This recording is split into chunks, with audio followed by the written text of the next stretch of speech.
Gigantic. It is November 5th, 2023. The year is almost over, and we are here with Gigantic Pop number 10. I'm joined by Matt Morgan, Raj Giri. I am Glenn Rubenstein, and today we are talking about Bloodsport, WWE Crown Jewel, AEW, Ric Flair, Tony Khan's huge announcement, and everything that's going on in the world of entertainment, sports, and otherwise. Good to see you guys. Can't believe it's been a week already. Very quickly. That went by very quick. Yes. Yeah. As they do as we get older, right? Yes. Oh, God, yeah. Too fast. I mean, this year alone, it's like, oh my gosh, we're already starting to make New Year's plans. It's like, man, it just felt like we just did that, a few months ago. I know. Soon it'll be 2024. So today, Raj, we gave you a lot of crap on the Wrestling Inc. podcast about the fact you'd never seen the movie The Goonies. Right. More glaring, to the point even Baron Corbin, the lone wolf himself today, said, wait, Raj, how have you never seen Bloodsport? Yeah, I'll admit, had no desire to see it, and saw it yesterday, and I've been missing out my whole life. I thought it was pretty great. You know what? Like with the Goonies, when I saw it, I was like, nah. I could have gone without it. But Bloodsport, after the first 30 minutes, with the fight sequences and everything, they still hold up. I thought it was, pretty fantastic. Yeah. I mean, Matt, what do you remember? I don't know anyone that saw Bloodsport in theaters when we were kids, but that was the home video. Yes. Yeah, definitely. That was a rental from Blockbuster. Actually, well, not even Blockbuster. The mom and pop video store down the street from our house. I miss those. Remember the independent video stores? Remember when the grocery store tried to get in on the video rental action? Of course I do. Yes. That's where my mom used to park me when she'd go food shopping. There or a ball pit, because that'd be the only way I'd go shopping with her. And that's went to Wrestling Illustrated magazine in the magazine section, because they had like tons of wrestling magazines back when we were kids too. Yep, The Wrestler, Pro Wrestling Illustrated, Inside Wrestling. But you know why I probably didn't see it is this came out in 1988, and in '88 was like the peak of my fandom. I was just renting every time I went to the video store. I was wrestling videotapes, and so it was like all Coliseum video all the time. Yep. So Bloodsport is based on the true story of Frank Dukes, who talked about the secret missions he ran for the CIA and his undefeated track record of fights in the underground Kumite. Yeah. I did not learn until like 5 years ago that there is no proof the Kumite ever existed, and that Frank Dukes likely made all of this up. I think the director even said, like, the guy that backed up Frank Dukes' story later told him it was all BS, and like Frank Dukes put him up to it. So, but great story.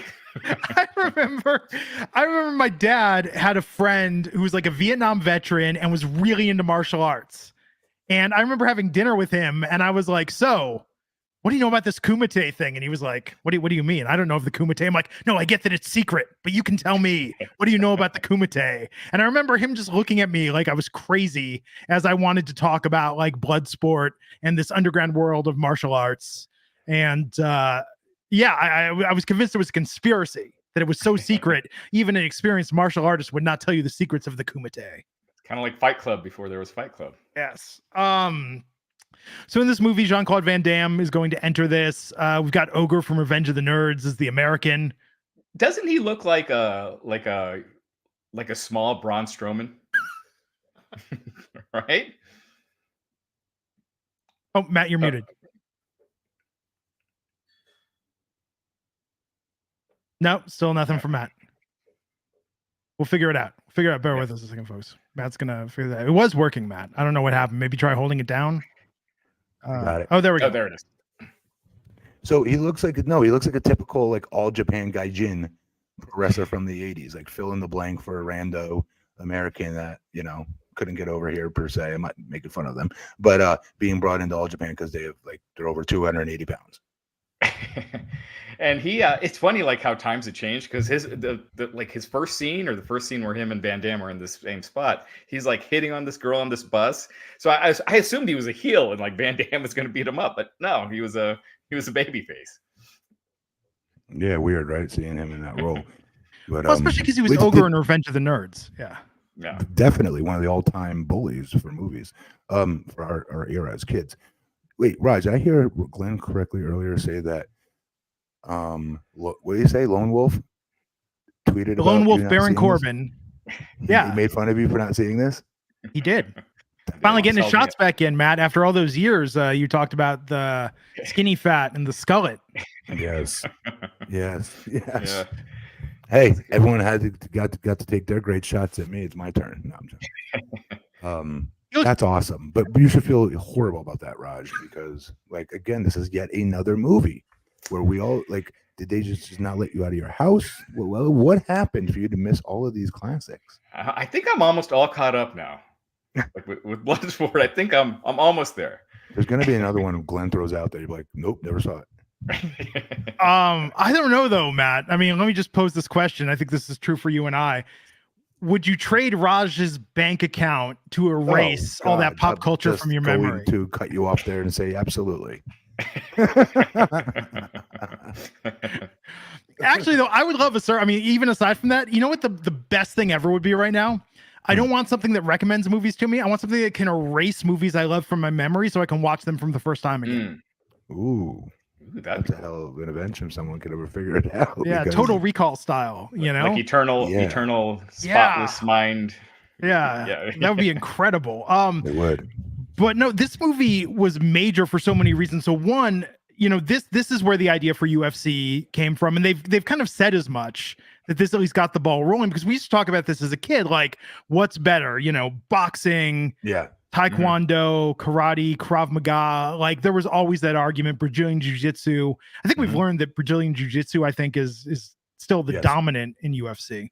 That in amateur style wrestling, if you're 280 pounds, is named Brock Lesnar. Right, yeah. And then on fight day, you're at 310.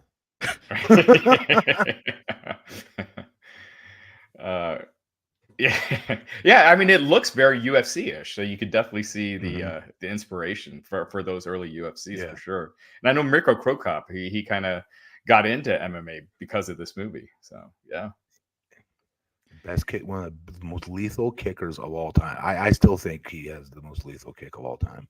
I forgot how impressive his kicks are.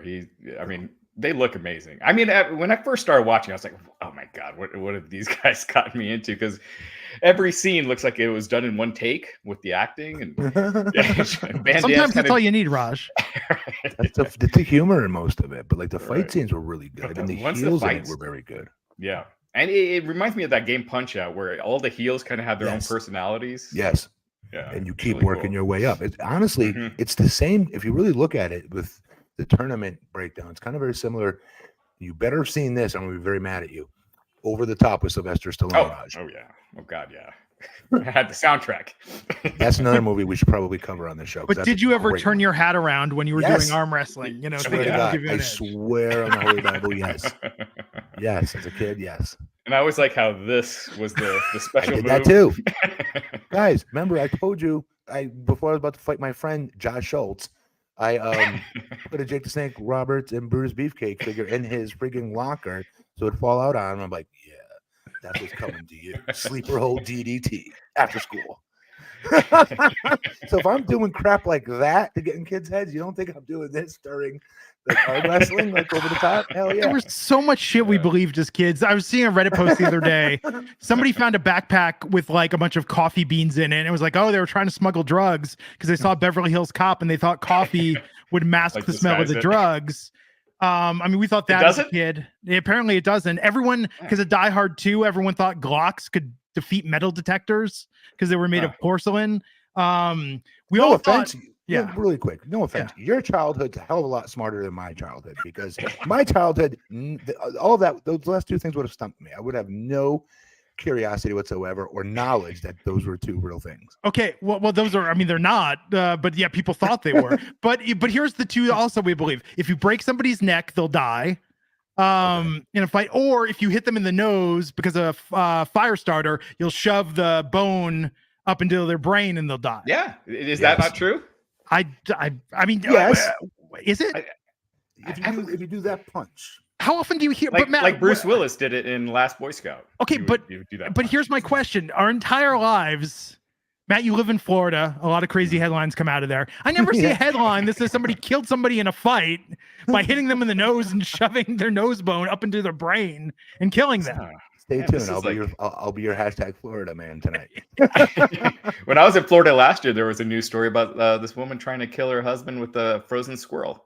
So there we go. Yeah. That sounds Florida. Florida. But I'm saying for movies, we thought a lot of things that we had a lot of. It was like the John Mulaney bit about quicksand. We all thought quicksand was going to be, you know, 1 in 10 chance that's how you were going to go was in quicksand. I mean, there was a lot of stuff, you know, that we saw growing up as kids that we were afraid of, right? Yes. I mean, I still won't swim in the ocean because I'm convinced a shark is going to get me. Yes. But so with Bloodsport, yeah, I mean, you would see those fights, and when UFC came out, that when someone was telling me about UFC, my first question was like, well, how are they going to deal if somebody like dies in the ring because it is to the death? And they were like, no. And I was like, well, that's not as interesting then. Although, but with UFC, that was the expectation. I think I remember. And I would still like to see somebody should do somebody should really try and do a Lucha Underground style show where it's like wrestling meets Bloodsport. Like I would watch the hell out of that. Yeah, me too. Yeah. Yeah, that would actually be pretty awesome. Yeah. But you know, this movie is also the reason, in addition to UFC, it's also the reason we have the video game series Mortal Kombat. They originally wanted to make a Jean-Claude Van Damme game. He had his rights signed with Sega at the time for a game that never came out. And that's why Johnny Cage is essentially Jean-Claude Van Damme originally in Mortal Kombat. Wow. That's a great call, Glenn. I forgot about that. And what a instant classic back when we were kids, that game. That's the game that you'd go to any restaurant, even if you hated the fast food restaurant and didn't want the food in it, you would go there because it had that video game, Mortal Kombat there. I mean, it's still huge today. And remember WCW, they had their Mortal Kombat crew. It's called Blood Runs Cold. You had like Glacier and you tried like and then what's his Mortis? Yeah. Who else? And then they had what's his name? He was part of just say it, Glenn. You want Raw Underground back from Veggie Gamer. Veggie Gamer, nobody wants Raw Underground back except for Shane McMahon somewhere. If it had been like Bloodsport, it would have been awesome. Yeah, it would have been. Adam Bomb, who did he play in WCW as one of those masked characters? Oh yeah, he was one of the guys. Wrath. His name. Wrath. There's those three. Yeah. And it's come full circle now because Jean-Claude Van Damme's a downloadable character skin for Johnny Cage in the latest Mortal Kombat. Veggie Gamers reminded me. So, but the thing with Mortal Kombat, we should talk about this a second. I mean, Matt, do you remember what a big deal it was that there'd be like the one kid that knew all the moves to do all the fatalities? You know, and that's why people used to read video game magazines. They just wanted to know, like, how do I like rip somebody's spine out or something like that? That was the big secret knowledge of video games back in the early 90s. It definitely was. It really was. Yeah. And like before, like you started looking at as a bigger guy, you definitely started looking at some of the smaller kids very differently. If they told you they knew karate. I mean, that's serious. In the back of my head, like, oh my God, he really destroyed me. He knows karate. That's what I should have. Crane kick. If he hits with a crane kick, I'm done. That's what I should have done. Is just told all these bullies I knew karate. It didn't work for Daniel LaRusso. Although Matt, I've asked this before, given how big Street Fighter 2 was, how were you never Zangief for one Halloween? How did that never happen in the 90s or 2000s once you got big? It's too cool to be dressing for Halloween at that point, I'm thinking. You know? I'm telling you, if there's a reboot, you can get on that short list, though. You could be like, I'll get a mohawk. I'll do it. I'm telling you, all this Mortal Kombat talk, you know, I have a PS5 that's just collecting dust. I think I might get the newest one. Have you tried to play the new ones that are 3D? It's much more complicated, though. Oh, just in general, games are so complicated. There's buttons all over the place now. And so they're coming out. Modern Warfare is coming out tomorrow. Modern Warfare 3. So I am actually going to reboot and re-plug in my PlayStation so I can play it. I've been playing Spider-Man 2 that just came out. Oh, that looks amazing. It is, but I just want to swing around. I don't want to have to do all these missions. No, you can, but everywhere you go, it's like I want to turn off the mission reminders because I'm happy. I'm content just to swing through New York. Can you do open world on it? Yeah, it's open world. Okay, hey, yeah, that's a win. Yeah. See, the problem I have is anytime I get a game for the PS5, but first I turn on the PS5, it needs to update. Yeah. Then the game Yeah, needs to yes, download. yes. And then it's like an hour, and I'm like, forget it. It is, but some of these games are worth it. I think Modern Warfare is going to be worth it. Okay. Yeah. Spider-Man 2 is good, huh? Spider-Man 2 is even really for good. an old person. Yeah, I mean, it looks really good. You can also set it so you have to do minimal stuff. Okay. And you could just swing around and like watch the story. So because I don't have like normal TV channels anymore, we watch it on a Roku stick. I don't see commercials really. Somehow I saw a commercial. Still don't know how. Falling asleep last night. And I saw the Spider-Man 2 commercial. I was like, that friggin' looks awesome. Yeah, it's very well done. It looks very good. I loaded that up. I loaded up Fortnite last night. It shows how old we're getting.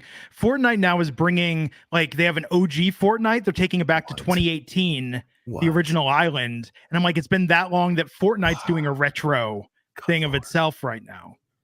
Wow. Very strange. That's a little too soon. It's gonna sell out like crazy, obviously, because everyone loves Fortnite. But it's a little soon, right? Was that 6 years? Yeah, you know what's crazy though in Fortnite? So we've got John Cena, Becky Lynch, Bianca Belair so far.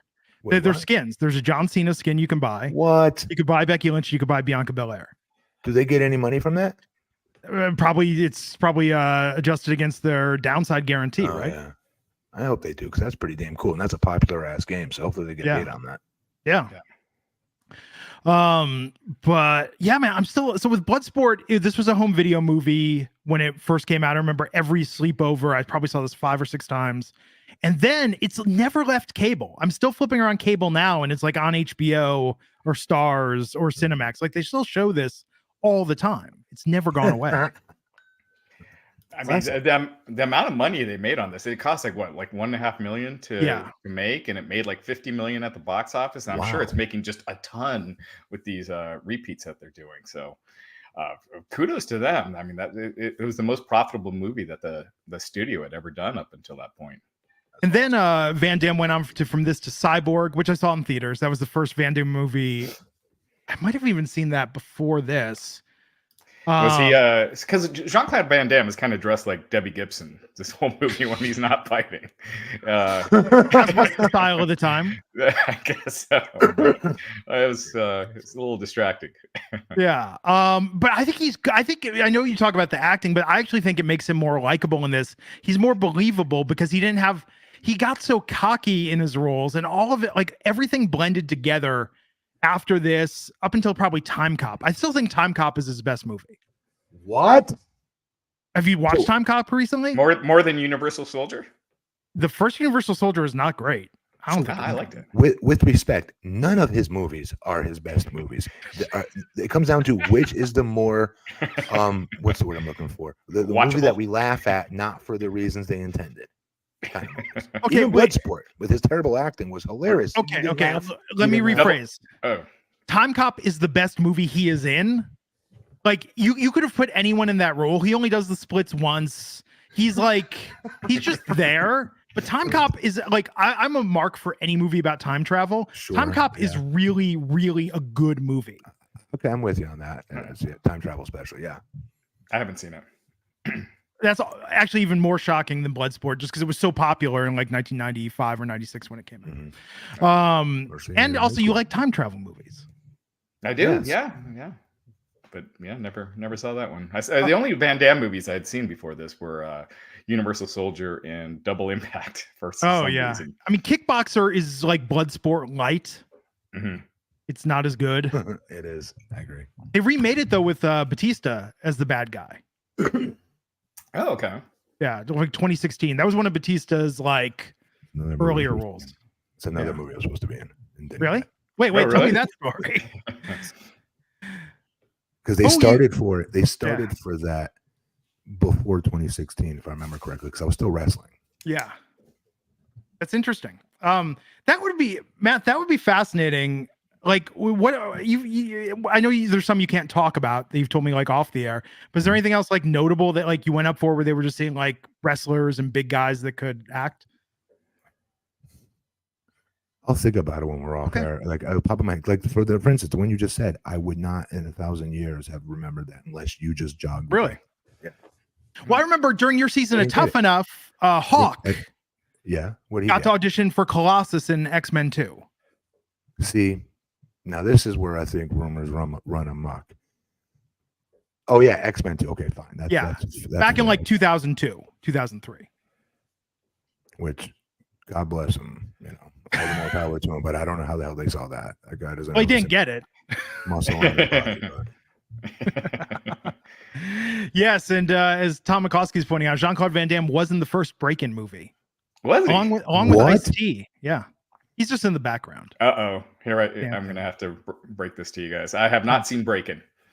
Okay, Break-In isn't the one you have to see. Break-In 2 Electric Boogaloo is the one to watch. We'll give you a half a pass with that one. Yeah. Have you seen Break-In 2? No. Oh, Break-In 2. None of the Break-Ins. Break-In 2 is a fun movie. No pass, more importantly, for that. How have you not seen that? It was on every day on HBO during our summer break. How did you not see it? It was on every single day. Because I love the title. I know when it came out, but yeah, just never got around to seeing that one. So you didn't try to break dance when you were a kid? No, he did. He had to stop because he thought he was going to break his neck, and if you break your neck, you die. Yeah, the Alfonso Ribeiro rumor. But this movie like had everything in it that rated at height of breakdancing. I can't explain it. But yeah, I don't know why I missed it. I love breakdancing. Did your parents have cable? Did you guys have cable when you were little? Little? No, we got it later. Like 85, I think, is when we got it. That's when we got it. But that's when Breakin' was out. But yeah, it was never on that I saw. Interesting. Do you remember, Matt? And I ask you because you had a more normal childhood like mine, as opposed to Raj, who was sheltered. Do you remember the weird territoriality, though, that kids would have at the schoolyard? Because I remember kids almost getting in a fight over what was better, Breakin' or Beat Street. Yes. Oh, God, yes. Yeah, oh, yes. My school, we had to be a complete loser here. We made gangs. I'm talking kindergarten. We're in kindergarten, Glenn. Kindergarten. It was Blue Devils versus Red Devils.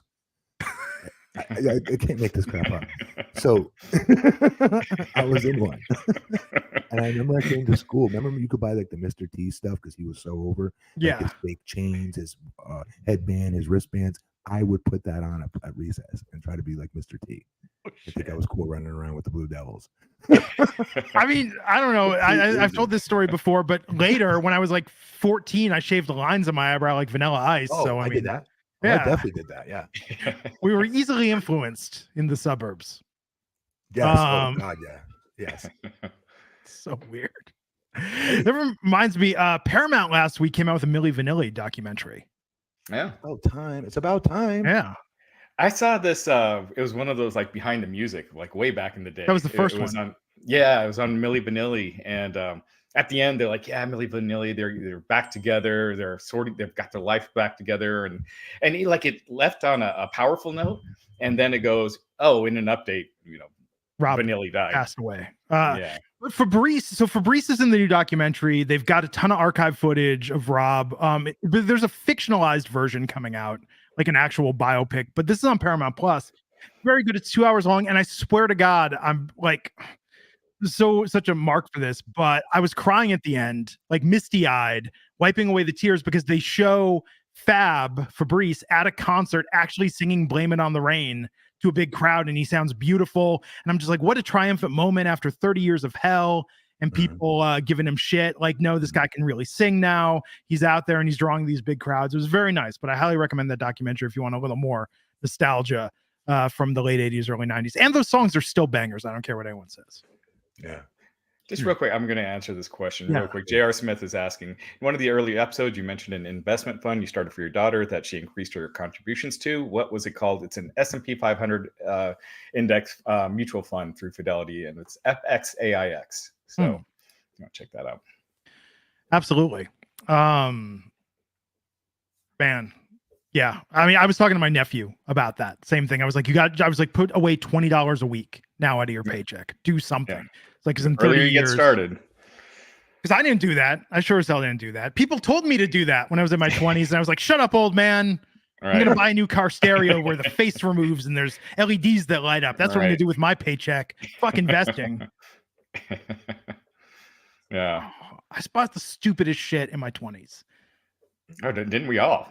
Yeah. And the problem is, if you like tech, like black lights and black lights where you get the Spencer's gifts. right, I'm gonna yeah, get this foam that looks like poop. It's gonna be incredible. yes, we used to have that. How is and Spencer's like the Gifts glow in the dark goos and just so much crap. Spencer's Gifts is still in every mall. Walden Books, The Warehouse, Tower Records, Musicland, Sam Goody, all that stuff went out of business. Suncoast, Spencer's Gifts still lives on. I think they sell sex toys now also. The last time I went in there, I was just like, this is what it's turned into. I remember in the 90s, that's where you go get wrestling shirts. Like they always had the Pre-Hot NWO, Topic. DX. Yep. Yeah. Speaking of wrestling, I want to talk a little bit about Crown Jewel, which I did not watch, but I read about it. Mm-hmm. Sure. I think a couple things stood out. You know, Roman Reigns beat LA Knight, which we knew. Which we knew, but I thought it was one of LA Knight's best matches. Roman really made him look like LA Knight looked like he belonged. Did not look out of place. His first, huge stage main event. In Roman, so finish your thought. I'm sorry. Oh no, I thought he looked great. He did. He let him kick out of his finishers too, which I thought was big. You know, most world champions, especially ones that have been the champion for more than 3 years now, pretty picky about who they let kick out of their finishers, even in today's wrestling, believe it or not. So I thought that said a lot that Roman let him do that. And he had his out. He had his out with, Jimmy Uso getting in the way and screwing things up at the end, because we had our visual false finish of him pinning him with his, of LA Knight pinning Roman Reigns with his finisher. So that was good too. They didn't have to do that, and they did. It still was a short match, though. If you go back to at most of Roman's main event matches that are on pay-per-view, those things are damn near an hour. Yeah, they're 45 minutes. This one was 30 minutes, which probably to the benefit, because that Jey Uso match at SummerSlam was way too long, and I think I think they took the cue from that and didn't try to do that again. Justin Toner saying Roman versus LA Knight was quite good. Just tired of the formula of bloodline interference. It's old, and they overdo that to they hell. Do. Okay, hear me out though. So here's what I was thinking: how they can get out of it. Would have pissed people off, but I think it pissed them off less. They could have done a double count out there when Roman speared him through the thing, through the wall. I was hoping they were going to go with that, so he can kind of have a moral victory coming out of that. Your top baby, or one of your top, definitely your top baby face on SmackDown right now. Being able to talk about it afterwards, because he's not going to win the title until they're ready to pull it off Roman and put it on Cody, obviously. Unless, like you said, Raj, he works with Seth Rollins, which I think would be great for him. Yeah. And I understood why they did the interference in this. I felt like in this case it was warranted, but you didn't need to do it in his matches with Kevin Owens and Sami Zayn. That's where it's redundant. Yeah, Jey Uso, he can get some clean wins here and there, and just to do it every match, it's just way overdone. Yeah, I agree.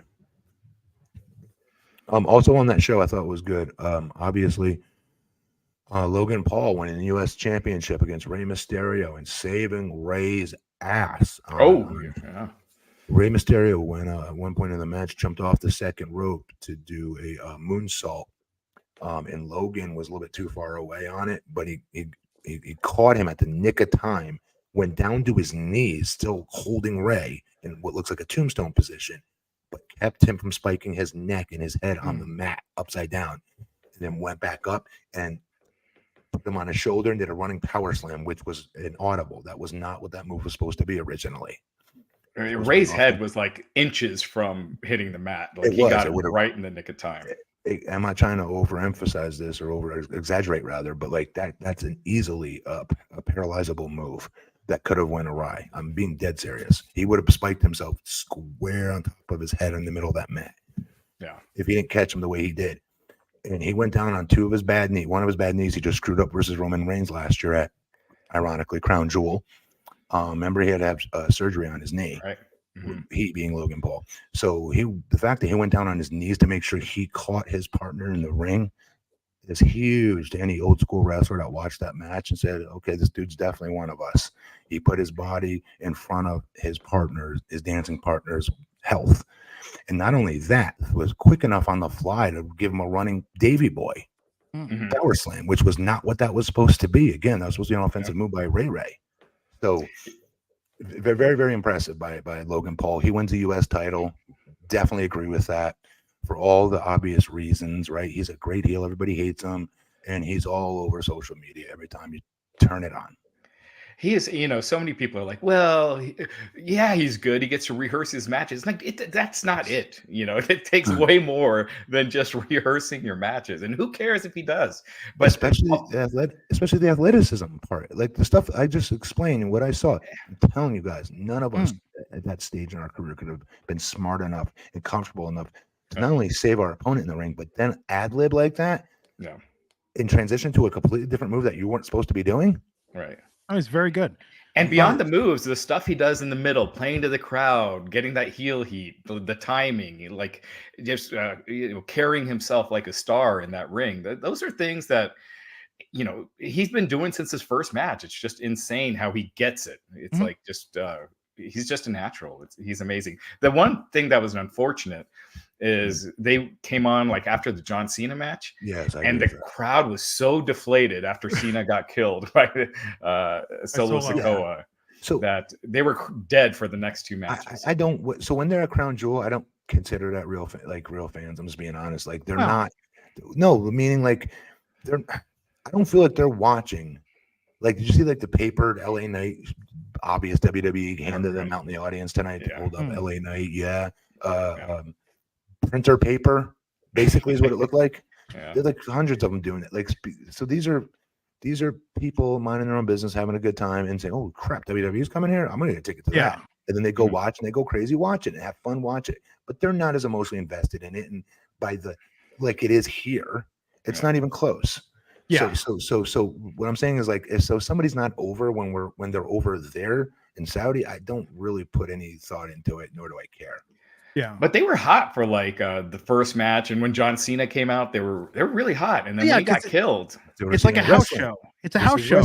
Yeah, and Cena wins at house shows. Yeah. They beat Cena so often that it doesn't. I feel like it doesn't elevate anyone now when they beat Cena. Really? Because and this one maybe because it was so dominant, but it was good because they've been beating him too much. Sikoa with LA Knight and others. I'm happy he beat Cena tonight. Yeah. But Austin Theory, like he didn't really get elevated by beating Cena. I feel like Cena needs a couple wins, so when he gets beaten, it means something. Didn't he get his first one-on-one match in SmackDown in the last 10 years or something like that? Didn't he win that one-on-one match? And they made a big deal about it. It was his first win in a one-on-one match on SmackDown television. It was just like 2 months ago or a month ago. I think it was a tag match. Yeah, with the that tag match with LA. It was before, got it. Before or after that, and he had to wrestle one of the Usos one-on-one. I'm not remembering it, but go ahead and continue. Somebody tweeted at me, and this is notable to people that have followed my criticism of this over the years. Sami Zayn finally won with the Blue Thunderbomb as his finisher. I still think that's a badass move. The haluva kick is dumb. Hell yeah. And I say that as a major Sami Zayn fan. The haluva kick is dumb. Blue Thunderbomb looks incredible. It's not dumb, but it's not as impressive as the blue. Yeah, you're right. The Blue Thunder is much better, more impressive move. Yeah. So that is a big deal. Drew McIntyre lost. Is he re-signing with WWE, do you think? I mean, this is the hottest I think he's been since he's been with the company. And so I think I would hope that they try. His contract's reportedly up before WrestleMania. So early April, late March is what it looks like. And I mean, I'd do everything I could to keep him because he is just, I feel like he is on the best run of his career right now. His character is so believable. And at Crown Jewel, and Matt, I know you noted how the crowd, you don't know if the U.S. crowd is going to be the same, but they were totally for Drew. And by the end, like they were quiet when Seth hit the curb stomp. Do you see what I'm saying though? Like that's what I mean. I don't think they're rabid Drew fans. I just think they see a big, tall, good-looking, jacked guy and some weird dude coming out. Like again, I don't think they're watching the show week by week. Not all the fans. Okay, I'm sure there's diehards in the audience, sure, but for the bigger part of the audience, I don't think. I think they're casuals. Could you see fans turning on Seth though? with his cackling and the crazy outfits and Not in our society in America in 2023. No, okay. unless he cheats. If he cheats and Yeah. then starts being Dickie Seth, yes. But if Yeah. not, and he's just coming out wearing the weird suits and his cackling and his weird stuff, they just want to come sing his dumb song, dude. Yeah, but I think it's too boring to have the two main championships, the main championship on each brand, just be on lock for this long. Do we think Seth? It's not going to be on lock with Seth. I think anybody, when I see like even Drew in the ring with him tonight, like at any given point when he's in there with somebody of equal value, I can see him losing it. Yeah, at least more than Roman. Yeah. And I'm sure they're going to do a rematch at probably Survivor Series or something. So. I do not want to see Drew beat him for it, by the way. No. I think what LA if you Knight, have Drew beat him and then you have LA Knight versus Drew at WrestleMania? If Drew were to resign, it's not as good of a match for LA Knight. If we're real LA Knight fans here, we want to see him do his best, right? We want him working Seth Rollins, dude. He puts on amazing matches for his opponent. So as Veggie Gamer, we were going to talk about Ric Flair and All Elite. Veggie Gamer saying now that Ric Flair's All Elite, Cena's going to break Ric Flair's record. Ooh. Can't see that. Not with Charlotte Flair still wrestling for them and still being box office for them. She's going to break the record. She should be the one to break Probably. the record. But yeah, Cena's going back to Hollywood, once the SAG strike's over. And it sounded like they were making progress. So I don't think he's going to be in WWE much longer. If maybe that was his last match. Who knows? So can I say about Veggie Gamer brought it up about Ric Flair signing with AEW. Mm-hmm. I'm sure everybody's heard that by now. I mean, just real quick, I'm shocked that he was even free to be able to sign with AEW. Because if I'm WWE, I'm locking up Hulk Hogan, Ric Flair. They can't go wrestle anywhere else. They can't show up on my competitors' programming. I'm just going to pay them money to stay home because those are our legends. If I'm WWE, you're our legends. Especially Hulk Hogan. You cut your teeth with us. We own you. You know what I mean? So to speak. Right. And I say that tongue in cheek. I don't mean that in sincerity, but they're legends. They're the two biggest legends of all time. I would sign them any which way I can, have them make appearances here or there as much or less as you want, but I damn sure not going to let them go to my competition. That's for sure. Mm-hmm. So I don't know. I mean, he's not, look, like I said, when I was with TNA, when Hulk Hogan came in, Ric Flair came in, Hardy, RVD, you've heard me say this 100 times, right? It didn't boost the ratings, but like some decimal point, a few decimal points, right? Mm-hmm. We were constantly doing a 1.1, 1.2, we went to a 1.4 with Hulk Hogan, Ric Flair, and all the aforementioned names. So do I think Ric Flair going to AEW is going to boost the ratings? No, of course not. But do I think if half that locker room smart enough to pick his brain, if he's going to be there at TV, pick the dude's brain. He wants to help people. He wants to teach. Mm-hmm. He wants to pass his wisdom on. I think you can use him that way. I don't think he's gonna be an agent or anything along the lines, but I could see him being speaking parts and like what we've seen lately. The only thing I'd be careful with Rick is, will he be down to go with what you want him to say in a promo? If you're not Vince and you're not WWE, Rick can go off, what was written for him or what was not. Nothing's ever written for him, but what he was supposed to say, right? And it's funny when he does. It's usually really good, funny stuff, like the stuff with him and Jay Lethal going back and forth. That was hilarious. And what you mentioned with Flair, the episode he was on, not the last one, but the week before, it was actually the lowest rating they did all year. It's the lowest, it's least watched episodes, and down 25% from the year before. So I almost feel like AEW's overdoing the legends. They got with Edge and Christian and Jerry, they've just got so many now that some of their own guys are kind of getting lost in the shuffle a little bit. Yeah, Kenny Omega should be a much bigger deal. What do you say, Glenn? Sorry, I was gonna say it also seems that it's antithetical to when Being the Elite started. The Bucks and Kenny, they used to make fun of stuff like this, of like, oh, we're bringing in all these old guys. Yeah. It feels like this is a little bit like punk rock band signing out and signing with a major label. It's just really changed, and I think that's why. I mean, there's backlash from the fans on that. To your point about WWE, even if they paid him and they sat home, because certainly Rick had some resurfaced controversies in Dark Side of the Ring. The thing that I think is weird about it and is a bit hypocritical is that TK was like calling out Vince for all the things he's been accused of, and the court stuff, and then he signs Rick, who's got a similar baggage in a lot of ways, and it just seems strange. But it's still saying, it shows is that Tony's a hypocrite by signing Rick if he's gonna, and Tony's dismissed a lot of people for similar allegations in the past. Can't even remember the dude's name. Yeah, but there was a few people that got let go from AEW over some allegations. So it's just odd. But I think that Tony Khan, what I think this is all showing us is he's like, there's, it's like with the Marvel movies, people are like, oh, Marvel has this master plan. It's like WWE has a master plan. AEW doesn't have a master plan. Tony keeps changing based on where he's at from month to month with a lot of this, it seems like. AEW's been getting a lot of flack, especially this week. I didn't think the last episode of Dynamite was that bad, but apparently, people were just really hating on it. And it does feel like they need to kind of get their ducks back in a row. It feels like they're they got to go back. What brought them? I hate to say what brought them to the dance, right? But what they started with, the nucleus of those young guys that were young, exciting to watch. They weren't household names yet. So who doesn't want to get behind their favorite rock band that nobody's really heard of yet? And you want to be the one to go spread it to all your friends, right? That's what AEW was. And they're losing that. I know you can mix and match both. TNA tried to do it as well, but TNA lost its luster doing it too much and overkill by bringing all those old guys in.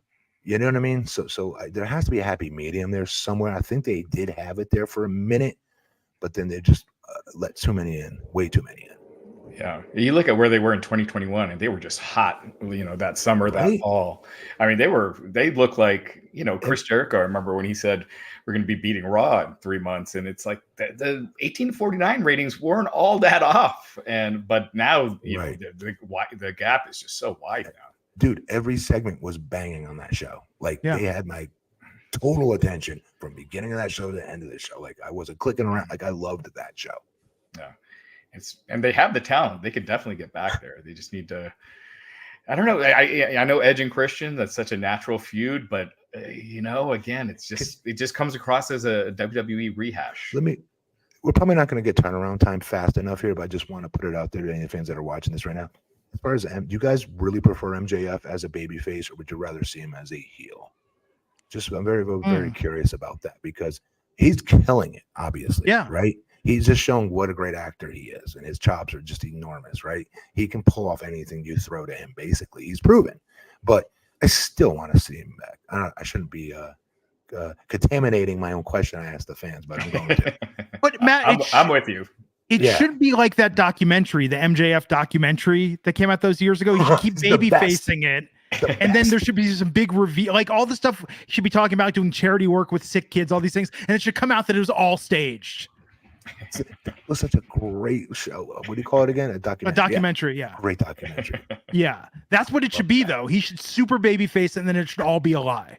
Yes. I'm waiting for the other shoe to drop. I've been waiting for it, but now I think they've got to run with him as face. I think everybody thinks they have to do it now.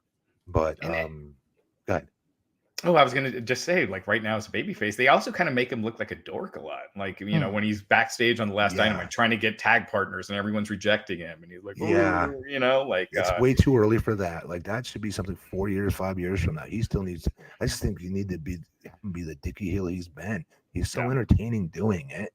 Yeah. Fans are still going to pay money to see him because he's so good at being a dick. Yeah. And more Roddy Piper, less Miz is what I'd like to see from him, Yeah. It'll be interesting. NXT's still been pretty good, although this last week Halloween Havoc Part 2 was not as good as Part 1. Like Carmelo versus Dragunov was good. Trick Williams came back, caused a distraction. Baron Corbin attacked Dragunov backstage. Like there were some good moments, but it was nowhere near as fun as Part 1 with Chase U winning the tag titles. We'll see what they're going to do with the women's division. Why do you like this Chase U so much? It's just a fun gimmick. Remember, I think, so when it started, it was fun because what he was doing was like Sam Kinison and Back to School. It was just Andre Chase just yelling at his students and losing his shit every week in promos. But it's a fun gimmick. The crowd gets into it. They chant along. It's a very NXT gimmick. Back to like SAWFT soft. It's something the whole crowd gets behind. Everyone has fun with it. And they've been telling a good story with Thea Hale, who was like the star student, now hanging out with JC Jane, who's the bad influence. And I think they're going to do like a My Fair Lady thing with JC Jane where Andre Chase tries to get her to straighten up and fly right. Like, remember, dude, this is a TV show that features wrestling. It's a fun show. Do you see that gimmick working on the main roster, though? I think... Because ultimately, isn't that the whole point? Is to create it's a shame these that's the whole that point, Raj. No, it could work on the main roster. I think the audience could get involved in it. It'll be a whole thing. But I think that Tony D'Angelo is a better main roster gimmick. I think there's some stuff that's going to translate better. But dude, the tag division is fucked on the main roster right now. As long as those belts are unified, like the tag division is pointless because you can really only feature 2 teams. Splitting them up just makes them meaningless. I think it's I think they should unify all the titles again. I think having 2 world titles kind of sucks. But they don't like telling stories that don't involve titles. That's the filler on that's the main always roster. been the case with tag titles. Even if you split them up, it's still going to be the same thing. You're going to have one tag feud on each show. But no, I still think NXT is fun, man. Like, I'm never bored when I watch that show. They cram 20 segments into 2 hours, where SmackDown does like 8. You know, and Raw somehow has 3 hours that feels like 5 hours. Maybe I'll go back and try to watch it again. You know, and Matt, and it's funny because I mean, dude, like you look at the live crowd there. If I lived closer, I would absolutely go to NXT tapings. Like the ones I've been to were so much fun. Okay. Even the house show loop is fun. I like watching talent that. I mean, dude, it's the same reason why AEW was so much fun for the first year. It was constant, just new. Every week it was like, I mean, dude, people in AEW pop for Too Fast, Too Fuego. Like when you're constantly changing it up, when it's a variety show, you know, I think that's when it's a lot of fun. Okay. I did want to ask you, Matt, what are your, I wanted to ask both of you. Tony Khan, earlier this week, or well, last week, was once again hyping an important announcement before the show. He said it's going to be a huge announcement coming up on the show. Made the announcement. It was that the all-in pre-sale starts now and tickets go on sale next month. So that was a big announcement. And they've just been gradually getting worse and worse and worse to where now they've kind of become a self-parody a little bit. Yeah, it's Michael Scott. It's like, well, what do you think the announcement's going to be? So let me say this. If this was my company, and ticket sales are not what they've been, right? Especially when they double back to the past town they've been to, right? We've seen a decrease in their ticket sales.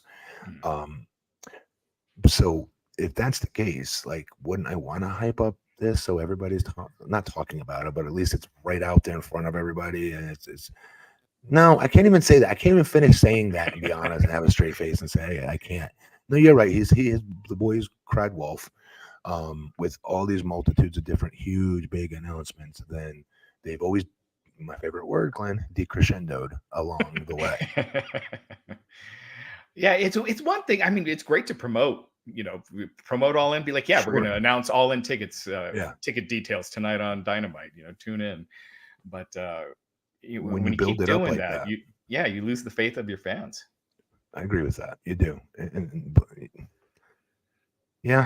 I'm trying to find a way to defend them here because I want AEW to do good. We can't keep. I don't want people to keep crapping on them because, like, as a wrestler, like, I would have killed to have another place to go wrestle and actually pay the kind of money AEW pays today. Are you kidding me? No. You know what I mean? So I just try to keep it with a proper scope of knowing a lot of my friends are toward the end of their career now, but are still wrestling. And wrestling in general needs that damn competition. Even if WWE doesn't think it's competition, there's still things from AEW they've taken with how they've shot things I've seen in other things. So it's just, it can only make the business better, right? So that's why I know everyone gets pissed. I'm like, well, this is why we're saying this, because we want it to be better, Matt. So if we point this out, maybe they'll turn things around and they won't do these stupid things anymore. Maybe I hope so. I do. I just don't know what they're going to do though with a roster with all of these older guys now, where they have all these young stars like that should be stars. I should say, because they all should have been matched up with. And Ed, like Ed should not be in there with Christian. Ed should be in there with friggin' what's his name? Jay White or someone like that. Yeah. Pick any of them. Those types of matchups is what they should be doing with the so-called quote unquote more established talent from WWE. Yeah, I agree. And have your AEW guys, by the way, beat them. Yeah, absolutely. Yeah.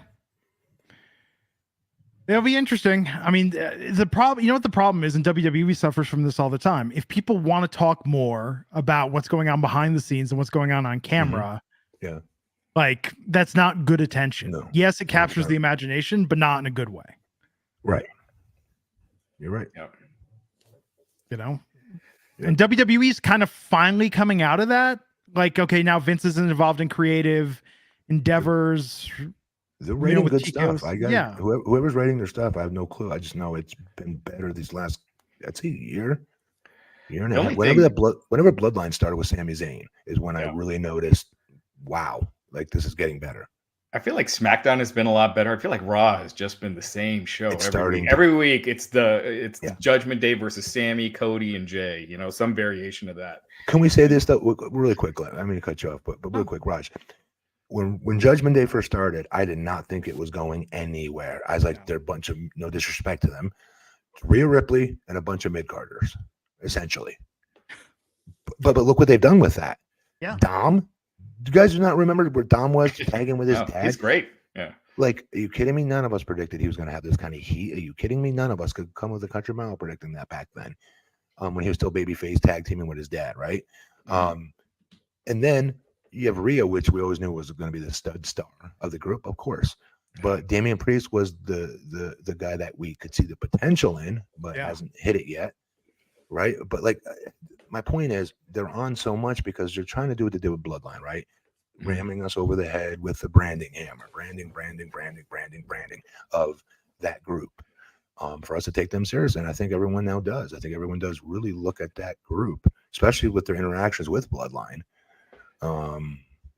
Rhea looked gangster as hell, like manipulating and wheeling and dealing with Roman and the Bloodline, and like I thought, like she jumped like 5 levels off of that. Honestly, I really do. How are we not getting that? She looked like bigger stars than them. I'm just going to be real. She did. That's what I'm saying. How are we not getting that for Survivor Series, Bloodline versus Judgment Day? I pay to see that. I really would. in War Games. Yeah, that would. I mean, that's the biggest War Games match they have. If we just get, Judgment Day versus a Motley Crew like Cody and a Motley Crew, KO and Sammy and Jay. Yeah, like that's just gonna be like okay. I've seen this match for the last 5 months. I mean, give us Bloodline. Like that's the fight, man. That's Avengers versus X-Men territory. That's what people want to see. Yeah, and to your point, Matt, I agree that they've done a great job with the Judgment Day as a group. They're just doing the same match every week. It's Sammy against one of them, and then Cody makes the save at the end, and there's a brawl. Or that TJ, if they do win, TJ McDonough somehow gets in there and screws around, and you know what I mean. And then his team wins somehow. Why is McDonough like he's the like I can't even think of, like I'm trying to think of like a dumb add-on. Like he's the Cousin Oliver. There, a Brady Bunch reference of the. He's the Brandon Cutler of the Elite. Yeah, it's like, why is this dude hanging out with him? Nobody likes JD McDonough. Okay, hear me out. Do you think when I first saw that, I was like, Second time I saw, I was like, okay, because when he first started, Rhea was white hot. I'm not saying she's not now, but she was really sizzling white hot at the time. And I was thinking, like, they're gonna have to make her baby face. They're cheering for her like crazy. And I'm like, maybe that's what they're going to do. They're going to take her out of this group. Maybe they're just sliding this dude in the back door, and there's moving everybody up in that group up one level, maybe. And Damien's the leader, or what's his name? Finn Balor's the leader, maybe. I don't know. I mean, what would be amazing is if she turns face, and then Dominic turns face. He's like, I've put my life for Oh. crime behind me. I'm now teaching, like, I'm going to prisons to teach inmates how to read. Like, he's doing like all this. Like, I was a bad person in the past, but now I'm on the straight and narrow. I found God. Like, it would be incredible. Like a really obnoxious face turn from them. So, all right. I still think he needs something. He needs another, like what he did with what happened with him and his family in that storyline Yeah. is what led to them booing him out of the building. That's what started it, right? Is him like grabbing his mom in the audience and like shaking her, and the sister trying to smack him, but him catching it and like calling her stupid. Like as silly as that sounds, being called stupid, like it resonated. That audience wanted to kill him that night. Then it just built from there, where he needs another moment like that. I don't know what it would be though to get that kind of red hot heat again. He has it already. I'm not saying he doesn't have heat. He does. He has the most in all of wrestling. God, so Dylan Matthews saying put Finn and AJ and the Good Brothers together. I was just gonna say the OC now is so ice cold. Yeah. Wait, who? Oh, it is. But I like that idea. No, that'd be love good. that idea. But it's so, I mean, like, it's just so nothing right now. Judgment Day kick Finn out. Everyone's expecting Damian Priest to leave, but you kick Finn out and reform that group. That'd be pretty awesome. Yeah, it would. Yeah. It'll be interesting to see what happens. Survivor Series now, though, is like what, 3 weeks away? I have no clue what to expect. Yeah, they're doing War Games, so there's probably going to be 2 War Games matches, and I would guess Seth versus Drew again. Yeah. But where's the brand? And we need an invasion. We need like a brand, the red and the blue or something. No, they've dropped all that. I know, but that's the point. I mean, well, the last time they did it, what won when NXT was involved that year? That was an incredible pay-per-view, and that was separate than the year when Becky got bloodied up. Yeah. And didn't NXT win it that year? Like NXT won a lot that year. Yeah, they won the most, I think, on that show. That was interesting. That was a good pay-per-view, and I remember that face. Was that the face-off they had with Keith Lee and Brock Lesnar in the Battle Royal? No, that was the Royal Rumble. Royal Rumble. Right, yeah. Sorry, that was cool. So see how WWE screwed up Keith Lee though once they brought him in. You had the whole audience chant for Keith Lee and that stare down with him and Brock Lesnar, and they ruined it. They haven't done much with him in AEW either. Like they had that feud with him and Swerve that started like Swerve put a brick through him, like stomped a brick on him, and then it just got dropped completely. So I'm gonna say this: I'm a huge Swerve fan now. I've been watching his stuff. Awesome. He's getting better and better, but like he's getting better on the mic too. He's more confident. I also saw him. I don't know if you guys saw this, but you should have seen this because you live in Colorado. But did you see like Mark Henry? Oh God, what's the tag team's name from AEW? Come on, the most popular tag team. What's their name? Young Bucks. Trios champion. Trios. They got so many titles now. Acclaimed. The Acclaimed. The Acclaimed was there. Mark Henry was there, and so was Swerve Scott to go talk to the Colorado Buffalo college football team. It was like their third week, and just to give them a pep talk and things like that. And Swerve sitting there just looking like the biggest star of the bunch, the way he was dressed.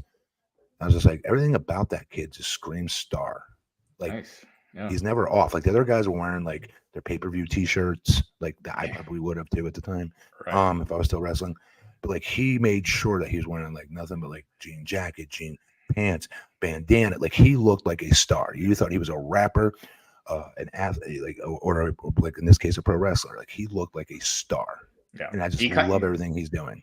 Yeah, he carries himself like a star. He looks like a star. I mean, he's got it, and I think they're doing a good job with him and Hangman. So yeah.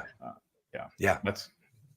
I want to put it out there because we've got a really good live audience right now before we wrap. If anyone has any questions for us or anything, I mean, look, we appreciate everyone's support. Thank you, everyone who's subscribing, spreading the word. It's interesting doing this on our own versus when we used to do this through an established site. We've been building our audience slowly, but I have to say, like this community that we've got, you guys that have followed us here, like this has been so much fun doing this and getting to just hang out with you all every week, especially recording this live. Yeah.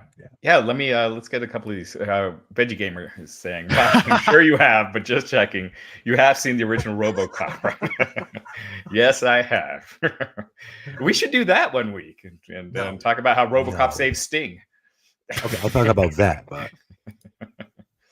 JS saying, so glad to see you guys back together. How many Degrassi references from Glenn have I missed? It's fun. That was funny on the Wink podcast. I made an offhand reference to Degrassi once, and you like We're like, holy shit, I remember that from junior high and high Yes. school. They made you watch it in health class. Yeah. And it was just like, okay, now everybody like write an essay answer. Like, what are you going to do to avoid teen pregnancy? It's like, look, teacher, I can't even figure out how to get a girl to go on a date with me. I'm not really worried about teen pregnancy right now. I'm nowhere near this. Like, no, This is nowhere near. In fact, could you tell me, teacher, like what I should be doing here to maybe have teen pregnancy be something I have to worry about? You know? Yeah. Tom McCloskey, question for Matt. Do you like Theater of Pain? Oh yeah, it's the second best Motley Crue album of all time. Dr. Feelgood being the first. Dr. Feelgood has to be. Yeah. God, you posers. You guys are posers. No, Too Fast for Love. Oh, yeah. Okay. Oh, no, I take that back. Livewire, the first one. Okay, really? Just because it was the first one and nobody really knew who they were. Like I said earlier, like you want to know, like this is your band and nobody else knows them just yet. So when they came out with Smoking in the Boys Room as their first like big video that came out for them, everyone then jumped on the bandwagon.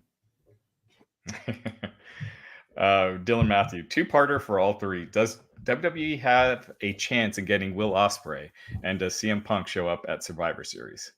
I hope so. I do. I don't like how it ended for him with AEW. I'm still pissed about how that ended all around, obviously. With how it started and how it was such a feel-good moment for all of wrestling, not just AEW. And they somehow squandered it and it got all screwed up, right? So for his benefit to put his own exclamation mark at his own pro wrestling career, I'd like to see him get one more time with WWE. So my answer is I'm hoping. You're right. And then Ospreay, I've heard him say in interviews he doesn't care if he goes there or not. But a lot of people do say that until they do go there. AJ used to say it. I used to hear it all the time. Lots of stars that maybe didn't think they'd get there at one point or another in their career say that because you have to say that because you're working for a different company at the time. You're supposed to say, yeah, AEW all the way, guys, or All Japan Wrestling all the way, New Japan, yeah, and shake your pom-poms because that's who's paying you. But I hope Ospreay gets there. He deserves and then some to get there. He is so damn good. Yeah. I don't see CM Punk showing up at Survivor Series, and I do think Ospreay ends up going to AEW. He just seems like the kind of guy that Tony will not let WWE sign. You can see they had him beat Jericho at All In, and right. I just don't see Tony letting Ospreay get away. He let friggin' Cody Rhodes get away, part of the damn founders of the company.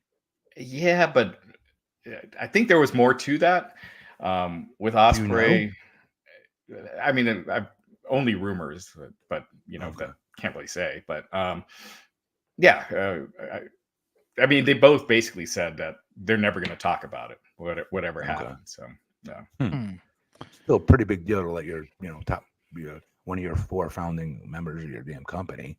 And you see him, and you see Jade, and WWE is really they're not like they're coming in from AEW, so we're going to bury them. They're like shooting them to the moon. So good for them.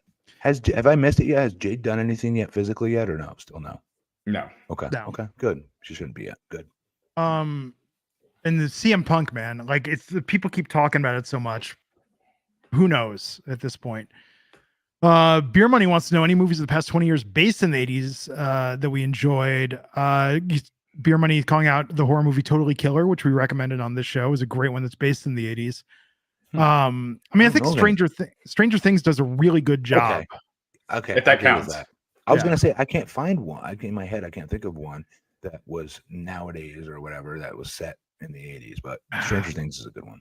The problem is, do you guys have this when you watch something like I was watching the Goosebumps thing on Disney Plus and it's set in the 90s, and they'll play a song and I'll be like, this is supposed to be 1994. The song came out in 97.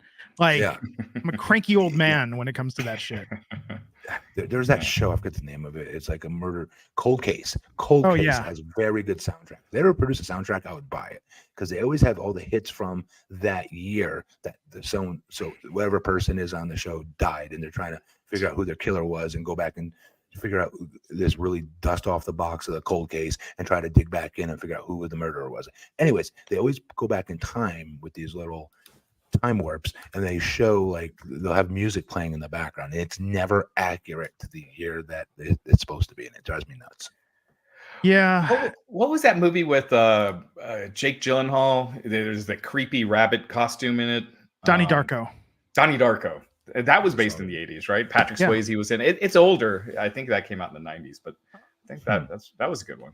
You know what I really like? There's a movie from 2015 called The Final Girls, and it takes place in modern day. It's actually similar to Totally Killer, but a girl's mom was an actress in a Friday the 13th like movie, and she's able to travel into the movie in the 80s. So she finds herself like reconnecting with her mom as this character. It's a very good horror movie. With again, I love the mix of like it's got a time travel element, but that was really good. But yeah, I don't know. I mean, the problem is that you watch a lot of this stuff. I mean, it chapter 1 had a very good. I think it captured the spirit of '89 pretty well when that came out.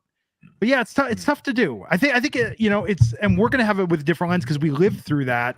So you watch something like that, and you're just like, oh, they got this wrong. They got this wrong. Yeah, it's a little challenging. Yeah. Speaking of self-referential and traveling into movies, Bigfoot Sneakerhead wants to know, talk about The Last Action Hero. Time out. Let's slow down. We remember Bigfoot Sneakerhead. I've not talked to you forever. Hope you're doing good, man. Yeah. Sorry, Glenn, go ahead and ask your question. No, Last Action Hero is similar to what I was talking about with Final Girls. That's a really fun movie because it's that movie got so overshadowed by Jurassic Park. Like nobody talks about Last Action Hero, but it's fun because a kid travels into a movie and is interacting with Arnold Schwarzenegger as this character, and he's trying to explain, like, no, this is a film. Like, there's a lot of really good jokes in the movie. I don't remember that movie. I just remember Arnold being in it. Yeah, I don't remember it either. I gotta rewatch that. Yeah, I actually hadn't seen that movie till like 5 years ago, and I was like, oh, this was so ahead of its time, with just like making fun of things and poking, like Arnold poking fun at himself. It's a good movie. I highly recommend it. They kind of bombed, right? Like that Schwarzenegger was on a roll, and then that movie kind of, I don't know if it bombed, but it didn't do as well as it was expected. Well, it didn't do what Jurassic Park did. Jurassic Park was like the biggest movie of all time for that summer. But it's true that we don't have movies like Die Hard, Terminator, Rambo. Like it's now most of the action movies have become direct to video or Netflix. That one with Chris Hemsworth, Extraction. Like that's a big bombastic action movie.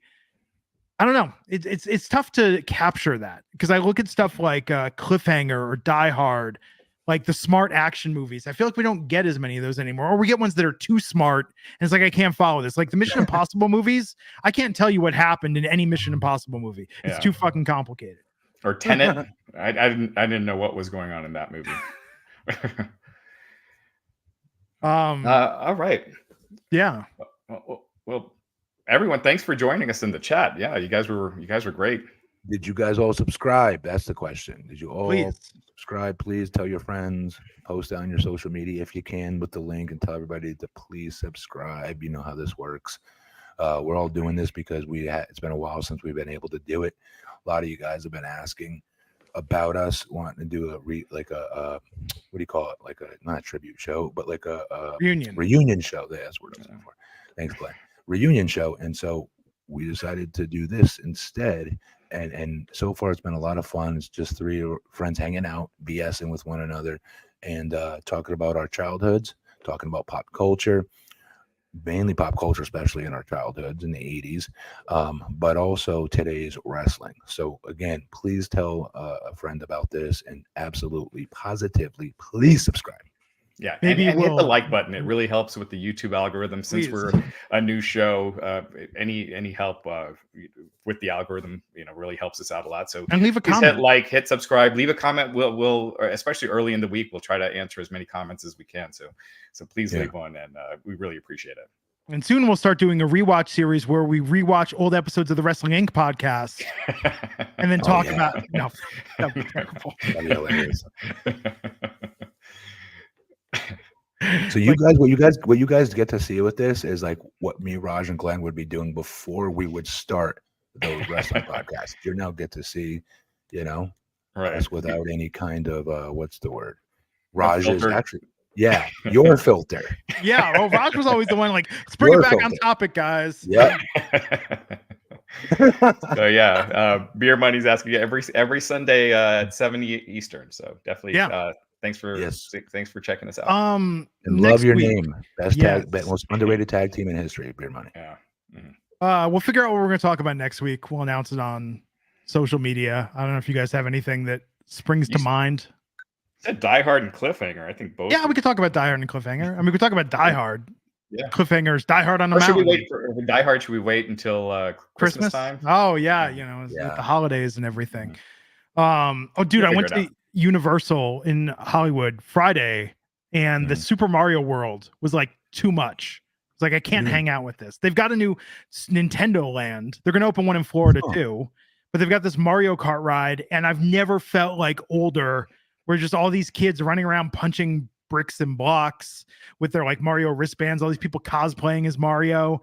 And it just was like, this game is like 40 years old. I remember playing this, and it was just weird to see an entire land themed like Mario. Time out. You can run around and punch bricks and stuff? Yeah, if you buy the little wristband, it's like Harry Potter with the wand that you point at everything. The way they do it there. Yeah, you buy your wristband and go around and hit stuff. They're going to open it as part of Epic Universe, the new park in Orlando. They're going to have an entire Nintendo Land that'll be bigger. But this was insane. It made me feel very old. What park is it going to be at? Universal? Well, they're opening a third one. So there's Universal Islands of Adventure. Yeah. And now they're opening Epic Universe. It's going to be part of that at Universal. I didn't even know that. How'd you know that? Yeah. Wow. I pay attention to things, man. When were you having it in Florida? Do you know? I think Epic Universe opens on like the next year or so. Damn, that sounds cool. Orlando. Yeah, dude, like the Orlando theme parks are so much better than the summer 2025. So there you go. Cool. Nice. Yeah, it'll be interesting. Oh yes, The Wizard with Fred Savage. It's like I watched that on cable a couple weeks ago. I like, it's so weird that I went to a movie because it was like they're going to show part of Super Mario 3 in this movie. You're going to see Super Mario 3 early. Go see this movie with Fred Savage. Yep. Cool, guys. Well, we'll catch you back here next week on Gigantic Pop. Everybody, take care.